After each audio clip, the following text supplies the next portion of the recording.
We're live. Some Casual Takes, episode 84, hosted by your boy, Stephen Pepper. My hair looks like crap, man. I need a haircut. I'm just now looking at it.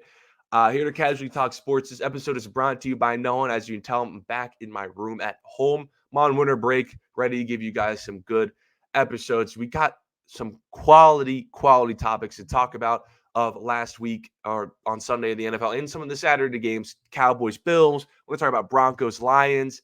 I'm going to start talking about my Colts more often. So we're going to talk about my Colts, and I want to get this take off about some NBA. And then tomorrow, I'm going to plan on trying to have a pod tomorrow so we talk more about this NFL season. But let me start with this first. How's everyone doing today? I want to first start off with congratulating the San Francisco 49ers for winning the NFC East. Back-to-back NFC East champs. I want to congratulate that team for winning the NFC West. But not only do I want to congratulate the 49ers for winning the NFC West, but I also want to congratulate them for winning the NFC entirely. It's over with. I think after this Cowboys game and the past two Eagles games, the Eagles play tonight, but it's against Seattle. And looking at the NFC records and who's they're playing and Detroit this, and it's over. I don't even know why anybody in the NFC would want to play the rest of the season. Just hand the 49ers the NFC title. No one can stack up with them. The gap is too big now. And Dallas, they had another chance to prove that they could close the gap between San Francisco. None of us thought Dallas was better than San Francisco or on San Francisco level, but at least close the gap with another quality win that we've been asking the Cowboys to get. And in typical Cowboys fashion, they disappointed us when the expectations were there. This is the second time this season that the Cowboys have done this to me. Listen, if you guys have been listening to my podcast for a while, you guys know I have been big on the Cowboys this season. Preseason, I picked them to win the NFC East. I thought the Cowboys were the second or third best team in the NFC, and they still are today. But what I meant by that in the preseason, as in like a team that can seriously go win the NFC, they were that talented. And I was super high on them early in the season. They were blowing all those teams out. I mean, they started the year 40-0 against the Giants, had like 9 sacks. I mean, excuse the Cardinals loss, but they had multiple blowout wins. And then everyone's like, this Cowboys defense is for real. They have all these blowouts, the point differential. They go on the road into San Francisco to prove themselves as a contender, and they lose. So they spend the entire rest of the season up until this point trying to avenge that loss to San Francisco and reprove to everybody that they're a contender. And then they finally get that win against Philadelphia, and everyone's back on the Cowboys train as contenders, and they go on the road again to a good Buffalo Bills team and lose again in blowout fashion and put up 10 points again in blowout fashion. That was just yesterday a good old-fashioned ass kicking. Buffalo just kicked their ass. I mean, 14 more first downs by Buffalo, 351 total yards by Buffalo to Dallas's 195. Dallas had 195, didn't feel like it. I think they had less than 100 yards with 5 minutes left. They stat padded on that final 2 drives. And Buffalo had 266. James Cook just ran all over him, rushing yards. And if you were to tell me, honestly, at any point, Josh Allen's superstar career, but especially this season, how the way it's been going against this Dallas Cowboys team, that Josh Allen would throw for below 100 passing yards. If you were to tell me on Saturday, it'd be like, all right, bro, it's over. Like Dallas Cowboys, they'd probably go in there and do that same thing they did at Philadelphia, win by like 20. Josh Allen's like 2 or 3 picks, Micah Parsons, pick 6. But the Bills won by 20. How does that even happen? And I know Vegas had the Bills favorite, and I said I think the Bills are a really, really good team that in a single game setting, no one wants to see them. But no one saw like this. No one saw this score. And it's not like Dak had a bad game himself. Dak had a pretty – it wasn't a bad game. It wasn't like the worst thing in the world. But the MVP thing is out the water. And it was more of just an indictment of this team itself overall than just Dak Prescott. The Bills exposed the Cowboys. I mean, Cowboys fans, I'm glad that beating Philadelphia last week was your Super Bowl. But now that you've fallen to 1-3 against teams above 500. And I've been critical of Dallas all season. I saw it in San Francisco, and I was alerted to it. Wow. I was alerted to. I can't even say alerted. I noticed it against San Francisco. That's what I've been trying to say. Oh my God. And I saw it again against Buffalo. It's becoming even more obvious now how the jeez. I don't know why I'm tripping over my words today, guys. I'm sorry. It's becoming even more obvious how this team prefers to play. At home in Cherry World, playing with the lead, created by big plays from a wide open CeeDee Lamb, which then allows their, let's face it, front running defense to get to the opposing quarterback, and secondary gets pick sixes and they blow the game open. We saw it a handful of times in Jerry World. They're undefeated at home. They have the largest point differential by far in the NFL at home. So many blowout wins at home. But it's the opposite on the road because they go on the road. Opponents lock up CeeDee Lamb outside that game against Philly. And what is his offense if CeeDee Lamb's locked up? There's no run game. Cooks is also a big play guy. Gallup's not that good. Dak tends to struggle. What is his offense when CeeDee Lamb's locked up? And if the offense isn't putting points on the board and the team is trailing, it then makes their elite pass rush and corners basically irrelevant because the opponent then doesn't play to the strengths of the Cowboys defense, and they hammer the run on, which is an alarming weak run defense. Guys, it's not a coincidence that all 4 of the Cowboys' losses this season are on the road, especially 0-3 on the road versus above 500 teams, surrendering at least 100 yards rushing and a score in all 4 of those games. All 4 of those games they've lost. Each one. It's a pattern. 100 yards given up, rushing at least, and a touchdown. They have a negative 58-point differential on the road. This is not a good road team. And I assume it's changed since I last looked it up after the score of this game. This is not a good road team.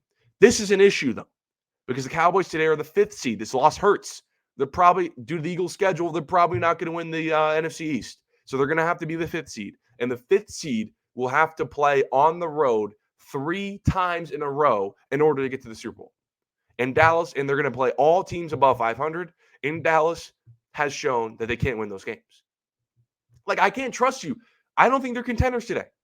They can redeem themselves, sure, but I can't trust them at this moment if you have 3 F games on the season. F game in Arizona, F game against San Francisco, and another F game. F against Buffalo. San Francisco hasn't. That's why the NFC should just give up. Because San Francisco, even at their lowest point, Browns, Vikings, Bengals, they didn't lose like this. They had 3 losses in a row, but none of those losses were F losses. They never had a bad of a loss as Dallas has had multiple times this season. Now, of course, does Dallas have a chance to redeem themselves? Of course, they go on the road next week. Perfect timing to play Miami, another team that's well above 500 on the road. This game will be tough because Miami's the second best run defense in football, and they're very explosive. And they have guys like Jalen Ramsey. And if they can take away, they did an excellent job, and albeit against the Jets, limiting the Jets' offense to like 2 yards in the first half.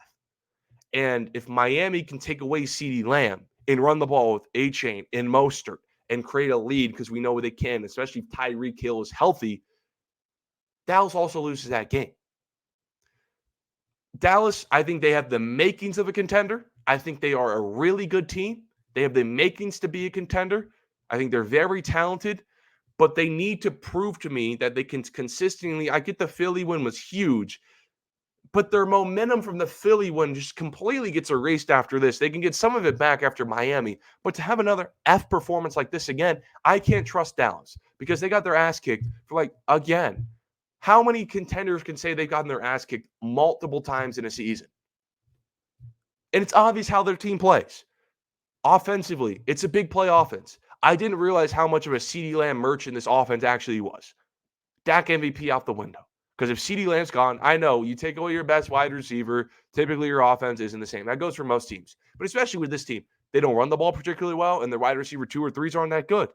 And their defense is built to defend the pass. Their defense is built to play desperate quarterbacks trying to cut a deficit, not get stops when they're down 10 because they can't stop a run.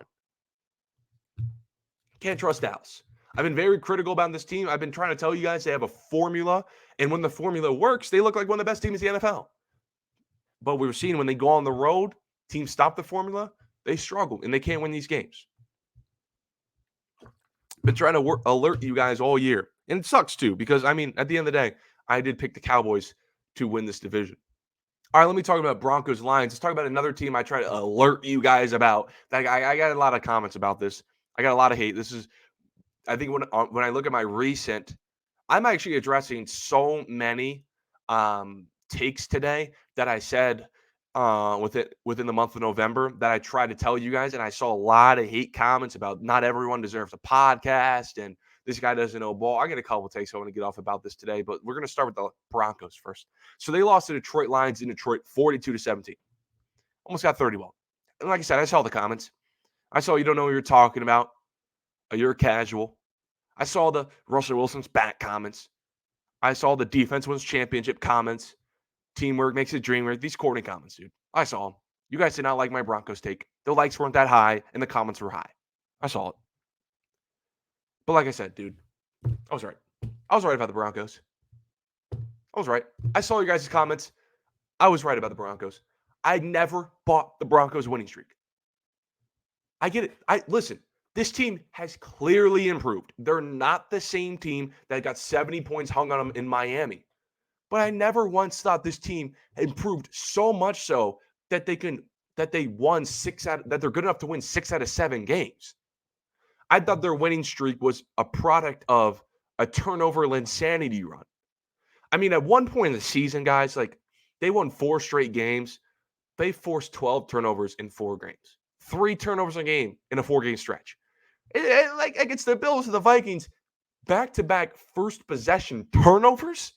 That doesn't happen often. Listen, this Broncos defense has improved, but it's not an historic team. This defense, I don't think, has enough personnel to be one of the best defenses in the league to hold opponents to the amount of points they did and yards and force the amount of turnovers they did. Sooner or later, this defense was going to regress back to not a great defense, but a good one. And the offense was going to suffer from it.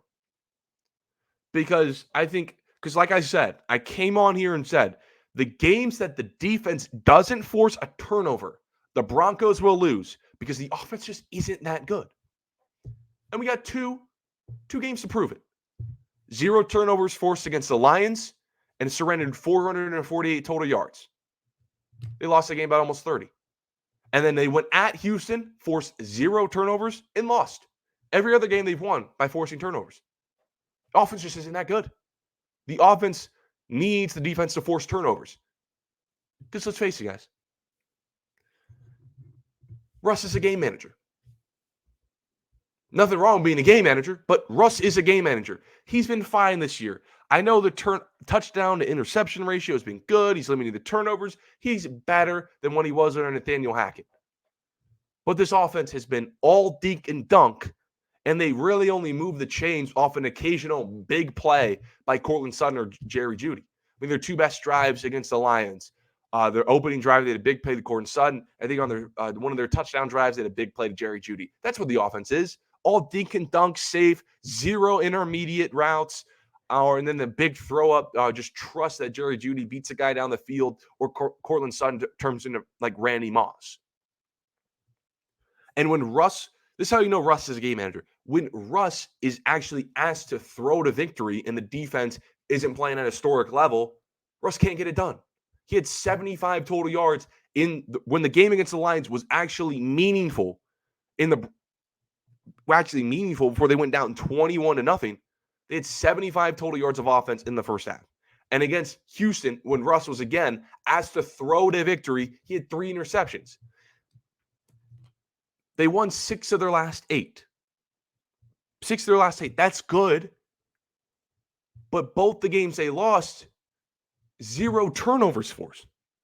And that's Russ to win the game.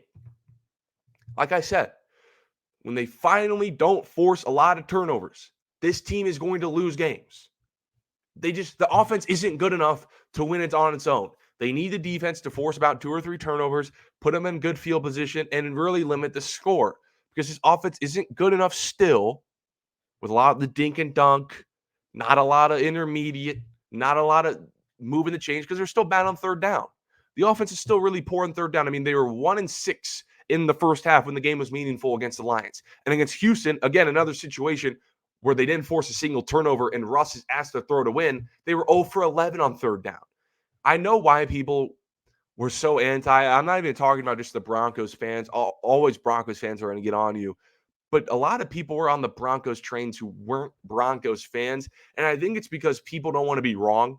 I know people don't want to be wrong. So everyone was so critical about the Denver Broncos all last season because of the expectations of the trade. They were horrible. And it all rolled into this season. They started 1-5, especially when they had 70 points hung on them against the Dolphins. And then all of a sudden they win 6 of 7. And people who don't like to be wrong apply that same energy on the other side of the spectrum and gave a lot of credit to this Broncos team that they didn't really earn. Because I told you guys, I think they just were on this turnover insanity run, and this defense has improved. It's not the same defense that got 70 hung on them in Miami, but this offense hasn't gotten much better. I mean, if you look at the point totals and yards and touchdowns by the Broncos offense, it's been relatively the same since the beginning of the season when they were 1-5. It's just the defense has played better, and when the defense does regress, you're going to see losses like you saw at the beginning of the season. But that's my take about the Denver Broncos, man. I just saw too many hate comments, just too many from people who were saying, oh, this guy's a casual. Not everyone deserves a podcast. When I was right. This is the second game now. It's not a coincidence that the 2 games that they've lost in their little winning streak have been the games they didn't force a turnover and asked Russell Wilson to throw the winning game because the offense just wasn't good at all in the first half when the game was actually meaningful. Russ got his only 2 touchdowns when the game was over. And the Lions were in prevent. All right, let's talk about my Colts. Good day to be a Colts fan. Colts won against the Steelers. My brother's a Steelers fan. Had a good day. We're 8-6 now. And thanks to the Jaguars being disappointing, the Jaguars team I was so high on, we're now tied for the division. Kind of sucks that the Texans won. But we're tied for the division? Who would have thought after Anthony Richardson went down? Who would have thought after Richardson went down? It's clear. Said this last week on the pod. This league's pivoting more to offensive head coaches. And on the Steelers versus Colts game, we saw an offense versus defensive head coach, and my point proven. Colts won, offensive head coach Shane Steichen. Steelers lost, defensive head coach Mike Tomlin. 4 teams played on Saturday. Great games on Saturday. 4 teams played with backup quarterbacks. 3 of those 4 teams scored at least 24 points. And 3 out of 4 of those teams also had an offensive head coach. Which team? I don't think you have to be a genius to tell me which team of the 4 teams that didn't score 24 points, what was their coach? Defensive head coach. Those Steelers with Mike Tomlin, 13 points. The chat, guys, this is not a coincidence anymore. 2023, offensive head coaches are the way to go. I mean, I think I was a little too harsh. I said I was foreshadowing the extinction of defensive head coaches. I was a little too harsh. But in 2023, in a league that's only pivoting more and more to offense by the year, wouldn't you want your head coach, the brains in the room, the face of the staff, to be offensive oriented? Wouldn't you? I mean, guys, look at the playoff standings. Pull up the ESPN app. Go to standings. 6 out of 7 of the AFC teams have offensive head coaches. 6 out of the 7 NFC teams have offensive head coaches. It's not a coincidence. I mean, all but one coach in each conference is an offensive head coach. What? It's not a coincidence. Like I said, I was a little too harsh about defensive head coaches. They're not going away because I think defensive head coaches can still be good. And I think Mike Tomlin is still a great coach. He's still one of the better coaches in the league. Defensive head coaches, they always got the defense right. And defense does, in many ways, win championships. You need to still have a defense to play football. But I think it's time the Steelers part ways. I think it's time the Steelers part ways because of this. Because the thing with defensive head coaches, I said, although they can still work and they get the defense figured out, they have no idea how to run an offense. They have no idea about plays, offense decision-making, schemes, talent evaluation. They only get by with a star quarterback. Look at the top defensive coaches in the league. Harbaugh, McDermott, Tomlin, even like Todd Bowles is winning this division right now, although the division sucks. All defensive head coaches in the playoffs or, decent records. I mean, Tomlin doesn't really count in this conversation because they don't have a star quarterback, but let's talk about like McDermott, defensive head coach. Well, doesn't have anything to do with offense. He just has Josh Allen, maybe the second best quarterback in the sport. Todd Bowles, weak division, but still he's winning games. Baker Mayfield, 4 touchdowns. Not really a star, but if Baker Mayfield can play like this, you'll take it as a defensive head coach. And John Harbaugh, Lamar Jackson, MVP candidate. That's kind of what he's getting. And Mike Tomlin, throughout the years, he had Big Ben. They didn't have to worry about offense when he had Big Ben. Defensive head coaches don't have to worry about an offense if they start quarterback. But what if their quarterback's not a star? Look at the bottom of the standings. A lot of defensive head coaches with mid or worse quarterbacks. Offenses are horrible. They're one of the worst in the league, and they're suffering from it. Despite having like the Titans, the Jets, and the Steelers, a lot of these teams having pretty good defenses. But it's 2023. Offense wins more championships than the defense. And the Steelers, 13 points versus a Colts defense. It hurts to say this, but my Colts defense is bottom 5 before that game, and it's scoring D. And the Steelers' offense only put up 13 points. It was hard to watch. Defensive head coaches need a star quarterback, especially if you put in a backup quarterback, it's over. Like the disparity was huge because we saw an offense and a defensive head coach with backups in Indianapolis. And one in Shane Steichen has had this backup quarterback, had a not a star quarterback for pretty much the entire season and still has one of the most efficient offenses in the league. He's 8-6, and that's despite having a bottom 5 scoring defense. Whereas the defensive head coach with the backup quarterback, despite having one of the better defenses in the league, same with Vrabel, same with Saleh, bottom offense, and the record's suffering because of it. It's not a coincidence anymore, ladies and gentlemen. The league, as long as it keeps pivoting to offensive, with the rules and with these quarterbacks, you need an offensive head coach. It just gives you a better advantage. Unless you have a star, like I think Tomlin can go, the best place for him to go is the Chargers because they have the quarterback figured out. Defensive head coaches, they don't have to worry about offense if they have personnel that can just figure it out. Like McDermott, like Harbaugh. They can just figure it out. Baker Mayfield 4 touchdowns for both. Just figure it out. But defensive head coaches start looking silly, and the offense start paying the price because of having a defensive head coach when your quarterback's not a star. And you have a guy like Kenny Pickett, Zach Wilson, Tannehill, or Levis, or Zappy or Mac Jones. Whereas guys like Stefanski or guys like Shane Steichen or a lot of other teams, Zach Taylor, with backup quarterbacks, they win games and they don't. It's like they don't bat an eye and they don't lose playoff positioning, despite being on a backup quarterback. Who are the defensive head coaches in the playoffs? John Harbaugh in the AFC and Todd Bowles in the NFC. That's it. Everyone else is either 500 or worse if you're a defensive head coach. Like I said, defensive head coaches are still good. They're still good in this league. There are few of them. You got to be like a Tomlin. I think Belichick can still work because they still have the defense figured out. You just need a star quarterback to figure out the offense because they have no idea how to run an offense. All right, let's talk Knicks Clippers because I want to talk about this Clippers thing because the Clippers beat the Knicks.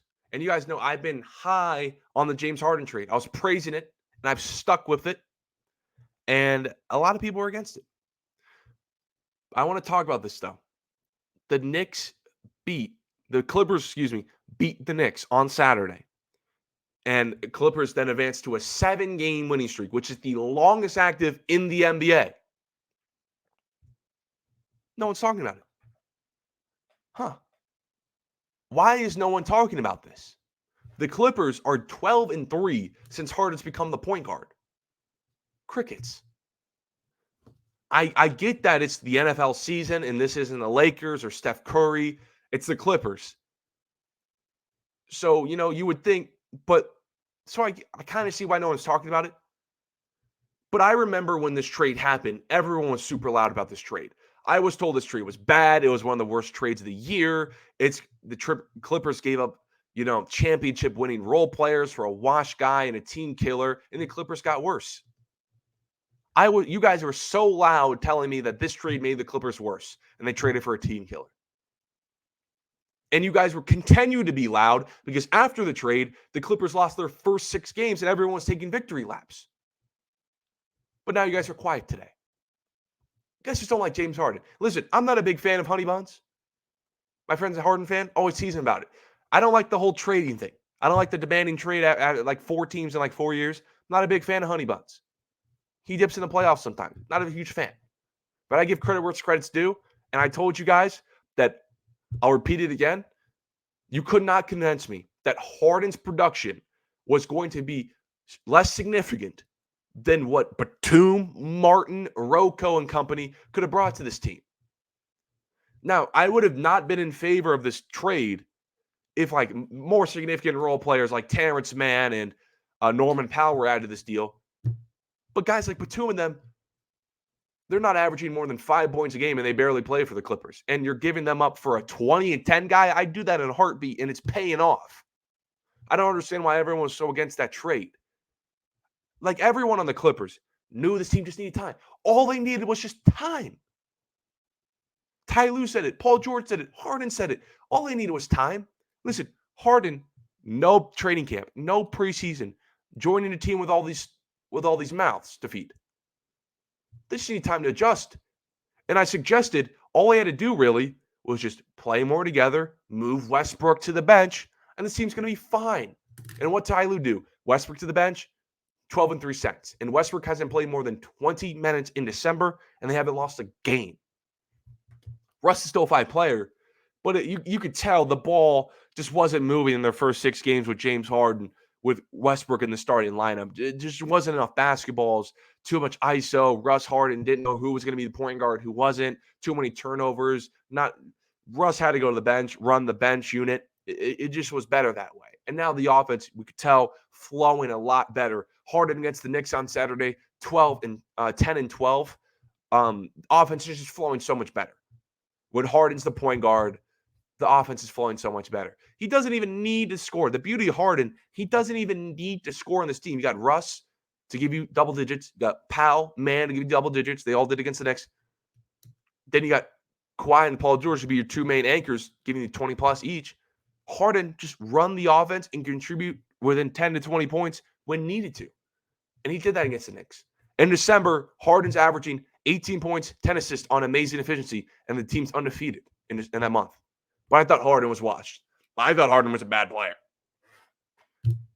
And part of their losing, like I said, was defense. But it wasn't Harden's fault. They just haven't had a guard defender in years. Like, the Clippers just haven't had a guard defender in years. Harden didn't hurt them. He just didn't help. Now the defense is getting better as a team. They have the 7th best defensive rating. And also another issue as well with this whole losing streak was just their star players, that duo of Kawhi and Paul George, just together weren't playing on the same page. One night, Paul George would be hot, and then Kawhi Leonard would be cold. The next night, Kawhi Leonard's hot, Paul George is shooting bricks. But we saw against the Knicks during this month of December, when they're both healthy playing together as a duo, they're now on the same page and they're playing great. That's something that didn't happen when James Harden first got to the team. You can attribute that to some of them just needing time to play together. They weren't used to Harden being in this mix. Sometimes they just needed time to get a flow of the offense. How is Harden going to run the team with the adjustment? They're better now today. And I think they're the 4th or 5th seed in the Western Conference when they were below 500 by like 3 or 4 games after that losing streak, and everyone was bailing on the Clippers. I told you guys, the problem about the Clippers wasn't James Harden. It just wasn't James Harden. The problem with the Clippers was that they just needed time, defense, rebounding. It would get better over time with adjustments, and the team just wasn't playing up to standard. Nothing had to do with James Harden. I think a lot of people just don't like James Harden, and they were so critical of him because they just don't like him. And they wanted to attribute everything to him. And they had the Harden team killer narrative, Harden choker narrative, Harden turnover narrative in their head. It's already programmed and wired from his previous stops that they've been trying to push. So as soon as they see 6-game losing streak after trading for James Harden, they started yelling and taking their victory laps. But Harden, you just couldn't convince me. And it's showing now. They figured it out. They're one of the best teams in the Western Conference. I wouldn't want to play the Clippers. I wouldn't want to play the Clippers. Would you? No, because of that firepower that they have. They look really well. They have quality wings. It's not like their winning streak has been against, I mean, they've been like teams like the Blazers, but I mean, you play who's in front of you. But they got wins against the Warriors, the Nuggets, the Knicks. They played the Knicks like one of the very first games of the Harden tenure in LA. They play the Knicks. Pretty much the same score that they just played the Knicks, but reversed into the Knicks' favor. Paul George was off. Kawhi wasn't shooting that well. Westbrook was playing 30 minutes in the starting lineup. The ball just didn't move. It clearly looked like this Westbrook Harden thing in the backcourt together wasn't working. And then I think a game or two later, they made the judgment. They've been off to the races since. But I was always so confused on how people were in my comments trying to convince me that Rocco, Batum, and Kenyon Martin Jr. and Marcus Morris, their contributions to the Clippers made him more of a championship level team than James Harden would. And guys, I'm a huge depth guy. I love role players. I think role players are an underrated part of winning championships. All championship level teams have great role players. But the Clippers didn't even give up their great role players. They gave up like their, like Batum, 5-point per game guys. They were missing it. And you say, oh, these guys play defense. Whatever. They have Kawhi, Paul George, Westbrook hustles, 7th best defensive rating, PJ Tucker. They're fine. So many people are just trying to overreact to this. Harden's production, walking 20-10 guy. This month of December, walking 8-10. That's what he adds to this team. None of those role players could combine their stats and get 18-10. Longest win streak in the NBA, 7 games, 12-3 since Harden became point guard. I told you so. I don't even like praising the Clippers because I'm a LeBron fan and the Clippers own the Lakers and they always beat LeBron. But got to give credit where credit's due and defend Honey Buns, a guy I don't like that much here on Street. But I want to thank you guys for tuning in to Some Casual Takes episode 84. Follow social media, stay updated on all things related to the show. Trying to do a show tomorrow, but if not, just always have notifications on for the next one. Until then, see